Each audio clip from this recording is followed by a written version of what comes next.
Hey everybody, welcome back. I'm Steve with Spectrum of Sports Performance, and we're going to go ahead and tie up and finish our rotational stability blog, part 3. So part 1, just to review, was on stability through here, kind of getting everything in a line, talking about shoulder blades, midsection, and glutes, getting it all in alignment, and getting it all firing to keep you stable throughout rotational movements. And then we talked about kind of adding some strength to that, right? Trying to build some overall strength around it. So we did strength movements last time, some bench pressing, some squatting, so on and so forth, that addressed rotational stability. So now we're building rotational stability, isolating it, and also using it in a functional setting in strength movements. And now we're going to build on that. So we built the stability, we've started to build some strength around it, and now we're going to use all that rotational stability we built and apply it to power movements. So even more functional for sport, all right? So there's tons of ways we can do this. We're going to use med balls and then bands. So I'm going to bring in Matt real quick. He's going to go right here.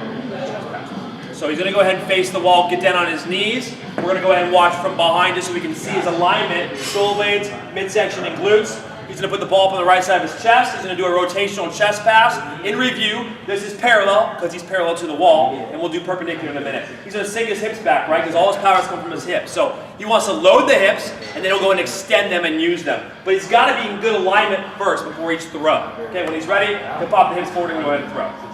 Good, so we see that stabilizing so we can produce force. That's the key. Stabilize so then we can produce force. So he's going to do another one now, and let's go ahead and look and see what it looks like if he can't stabilize through here. So he's going to drop down, over-rotate. So now he's what we call over-rotating. He's rotated too far this way, so this stuff in here, that core, isn't being stable right now. It's not being active, it's not firing, it's not keeping his body stable to produce force, right? And then when he throws, obviously it's not going to be very good. So he's going to do one more, showing you how to do it correctly real quick. Lowering the hips, watch, make sure chest should be facing the wall, butt back, everything's in alignment, and go! And he pops through the wall. So real quick, he's going to turn and face me now and do that same idea perpendicular to the wall. So he's going to load the hips back. Good alignment, not over-rotating. When he's ready, he's going to punch that wall down. Good. Go ahead and drop one down. He's going to over-rotate so you guys can see his chest. Over-rotating. He goes too far over. We have no activation through here, right? And he's got to now labor to throw that ball. Okay, let's do one more correctly real quick. Load the hips. Nice good load, chest facing me. And then go, and he pops the hips forward to the wall. He's going to progress that to a standing position. So let's get standing now. Let's go standing parallel. Remember, with standing, we have a couple more things that could go wrong because we add his lower limbs into it.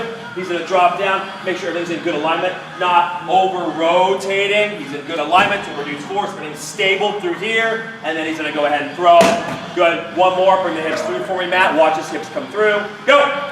Okay, now he's going to face me and do perpendicular, same idea. Perpendicular, since he's got further to go with the ball, he's going to want to over-rotate more, but I don't want him to. I want everything stable.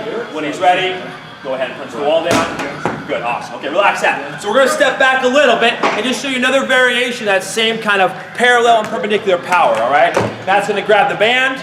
He's going to do a parallel rotational punch, what we call it, right? Using the band. He's not actually throwing anything. The band gives him a little different resistance. He's once again going to load it down. His arm's going to come back and relax right here. Okay, this arm is up here. He's loaded things correctly. He hasn't over-rotated. When he's ready, pops his hip forward and punches.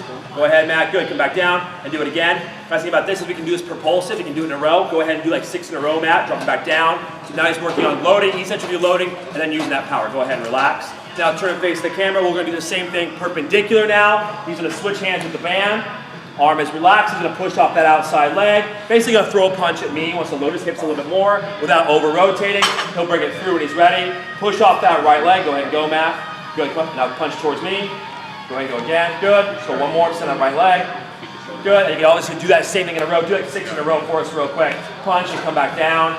Good. Obviously a little bit tougher. Go ahead and relax. Beautiful. Main thing we want to focus on that is that triple extension through that lower body.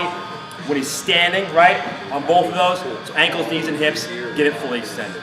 Thanks for tuning in, everybody. We'll see you again after the new year. Thank you.